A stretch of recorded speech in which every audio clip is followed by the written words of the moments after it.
একজন 16 বছর বয়সী একটা ছেলে তার মাকে হঠাৎ করে জিজ্ঞাসা করলো, মা, 18তম জন্মদিনে তুমি আমায় কি উপহার দেবে? তখন তার মা মুচকে এসে বলছিলেন যে এখন তো অনেক দেরি আছে, সময় আসুক ঠিক দেব।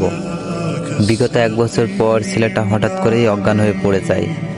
তার মা তাকে তাড়াতাড়ি করে হাসপাতালে নিয়ে যান এবং ডাক্তার বলে তার ছেলের হার্টের সমস্যা আছে।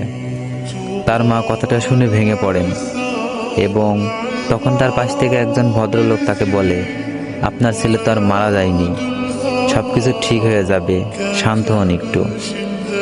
তারপর চিকিৎসায় আস্তে আস্তে ছেলেটা সুস্থ হয়ে উঠল। ছেলেটা তার 18তম জন্মদিনে বাড়িতে ফিরে এলো, এসে তার মাকে খুঁজতে লাগলো। তখন হঠাৎ বিছানার উপর থেকে একটা চিঠি দেখতে পেয়ে সেটা পড়তে শুরু করলো। তাতে লেখা ছিল, চিঠিটা তুই পড়ছিস, তার মানে তুই সুস্থ হয়ে গেছিস। আজ তোর 18তম জন্মদিনে আমি তোকে নিজের হার্ট উপহার দিলাম। ভালো থাকিস, সুস্থ থাকিস।